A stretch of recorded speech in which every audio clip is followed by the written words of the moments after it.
नमस्कार दोस्तों, स्वागत है आपका एक बार फिर हमारे गजब ज्ञान यूट्यूब चैनल में।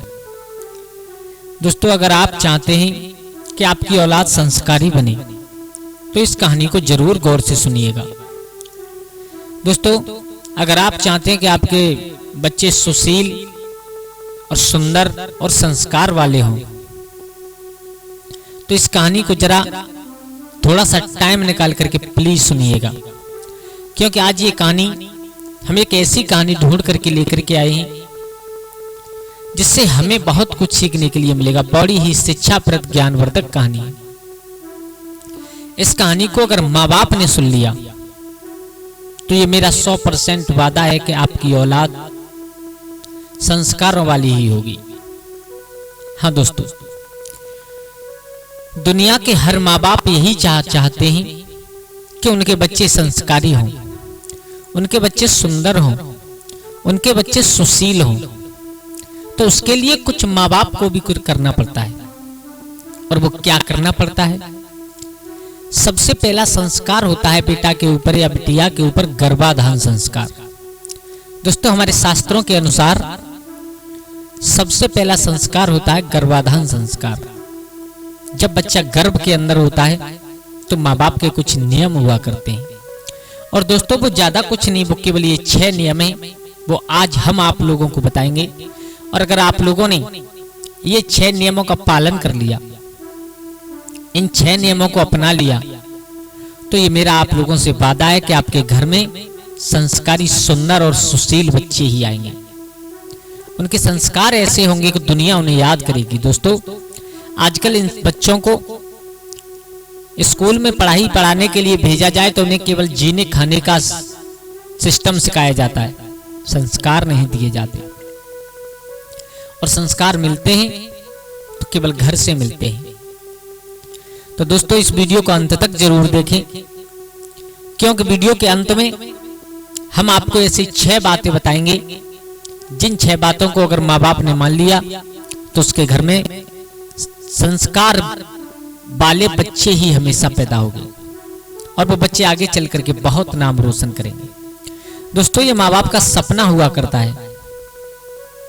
माँ बाप का ये सपना होता है कि हमारा बेटा ऐसे संस्कारों में पड़ जाए, ऐसे संस्कार मिले उन्हें कि वो आगे चल करके हमारा, अपना और अपने गांव का नाम रोशन करे।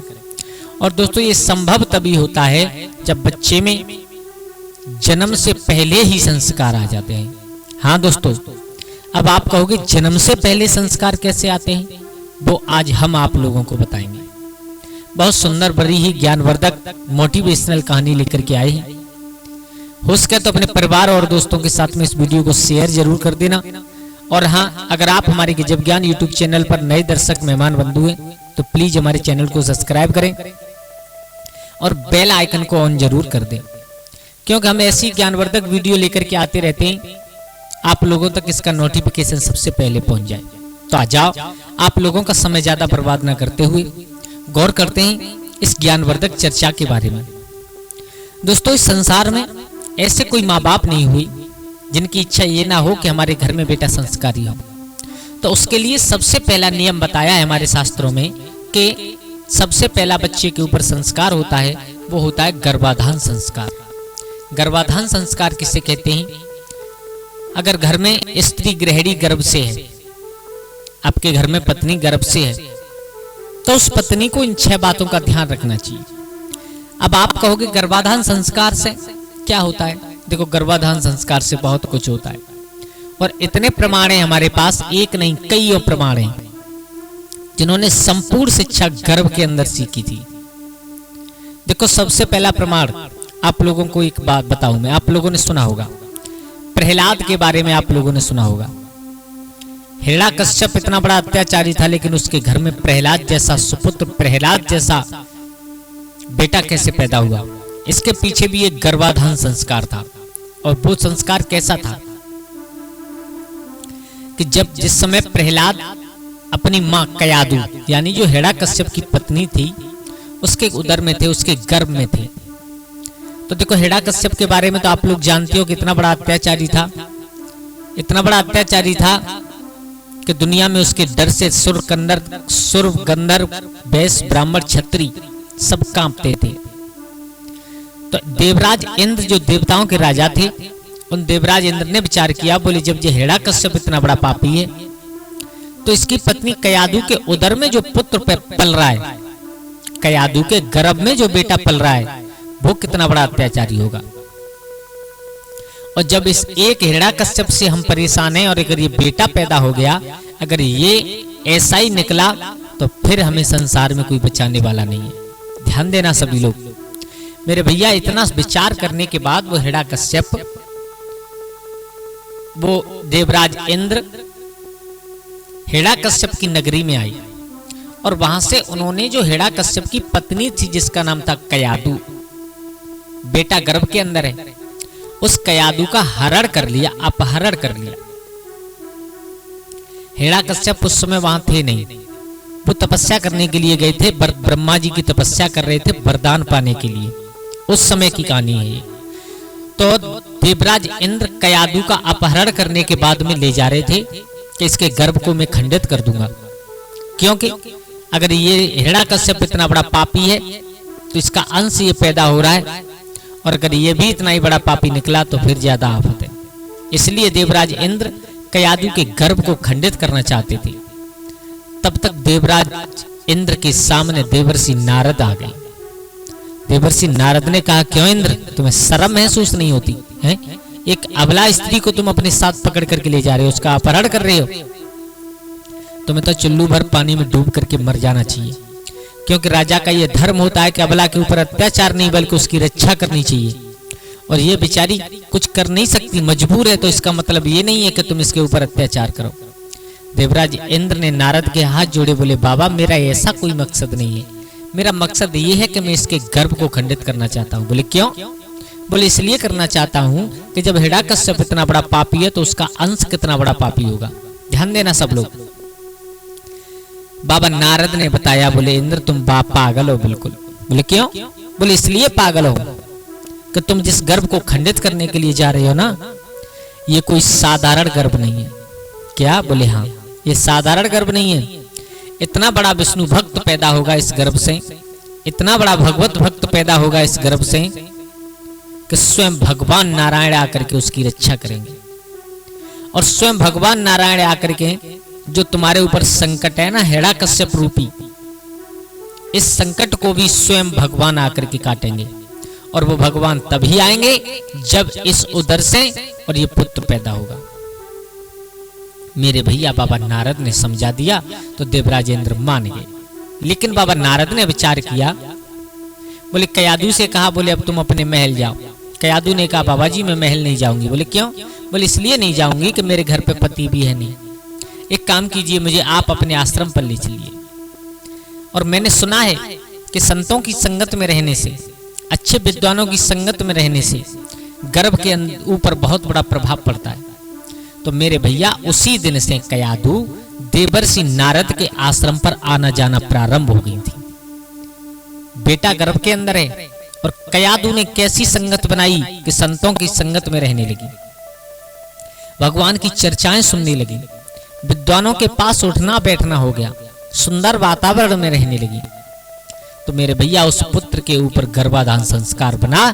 तो ऐसी कृपा हुई, उसी पुत्र से गर्भ से जब पुत्र पैदा हुआ उसी का नाम रखा गया प्रहलाद। प्रहलाद, जिन प्रहलाद ने ऐसी भक्ति की भगवान की छोटी सी उम्र में कि स्वयं भगवान नारायण ने नरसिंह भगवान बना करके हिरण्यकश्यप का वध किया था। तो दोस्तों सबसे पहला संस्कार होता है गर्भाधान संस्कार। प्रहलाद के ऊपर ऐसा संस्कार बना कि आज हम और आप सब लोगों ने जानते हैं। दूसरा, आप लोगों ने सुना होगा अष्टावक्र महात्मा के बारे में, उनके ऊपर भी गर्भाधान संस्कार था। उनके ऊपर गर्भाधान संस्कार ऐसा था कि एक बार अष्टावक्र महात्मा को उनके पिता, अष्टावक्र महात्मा अपनी माता के गर्भ में थे, अपनी मैया के लिए। तो अष्टावक्र के पिता और अपनी पत्नी को कथा सुना रहे थे। तो कथा सुनाते समय एक शब्द अंकट निकल गया था। तो पेट के अंदर से अष्टावक्र ने आवाज लगाई, बोले पिताजी वाणी को संभाल करके जब बात करो, क्योंकि वक्ता के मुख से अगर एक शब्द गलत निकल जाता है तो उसे गौ हत्या का पाप लगता है। अष्टावक्र महात्मा के पिता ने विचार किया, बोले अभी तो गर्भ के अंदर बैठा है, बाहर निकलेगा तो क्या करेगा। हमारे विद्वान गाते हैं ना,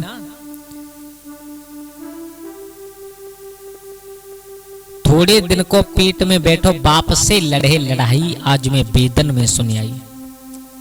अष्टावक्र महात्मा के पिता ने धाड़ धाड़ अपनी पत्नी के गर्भ पर 8 लातों का प्रहार किया। वो बेटा 8 जगह से टूट गया और जब पैदा हुआ तो 8 जगह से टूटा हुआ बेटा पैदा हुआ, उसी का नाम अष्टावक्र रखा गया। बहुत बड़े विद्वान थे, उनके ऊपर भी गर्भाधान संस्कार था। अरे और तो छोड़ो, महाभारत में अभिमन्यु ने संपूर्ण चक्रव्यूह की रचना अपनी महतारी के गर्भ में सुनी थी। तो दोस्तों सबसे पहला संस्कार होता है पुत्र के ऊपर गर्भाधान संस्कार, जिस घर में गृहिणी गर्भ से हो। और अगर आप चाहते हो कि हमारे घर में संस्कारों वाला सुंदर सुशील पुत्र पैदा हो, पुत्र या पुत्री पैदा हो, तो उसके लिए इन 6 नियमों का पालन करना चाहिए मैया को। और वो कौन से हैं 6 नियम? सबसे पहला होता है कि सुंदर और स्वच्छ वातावरण में रहना चाहिए हमेशा। अगर घर में गृहिणी गर्भ से है तो उस गृहिणी को चाहिए कि सुंदर और स्वच्छ वातावरण में रहना चाहिए हमेशा। कोई दूषित गंदा ऐसा वातावरण ना हो जिससे उस गृहिणी के गर्भ के ऊपर कोई असर पड़े, नंबर पहली बात।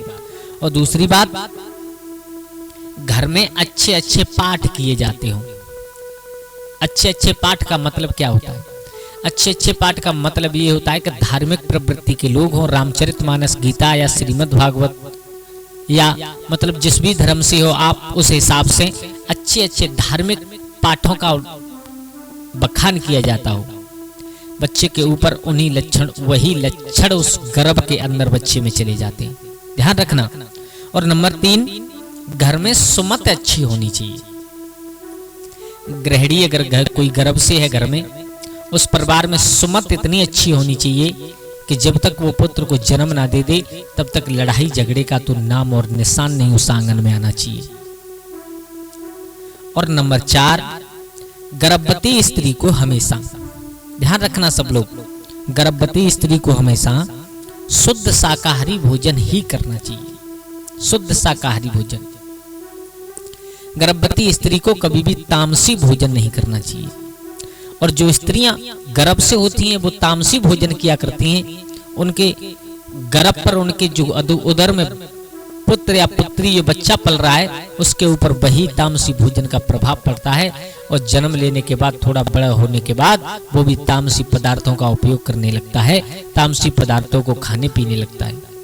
इसलिए चाहिए स्त्री को, गर्भवती स्त्री को, कि हमेशा शुद्ध शाकाहारी भोजन का ही प्रयोग करें। और नंबर 5 बात यह है कि गर्भवती स्त्री के दिमाग में कोई चिंता या सोच नहीं होनी चाहिए।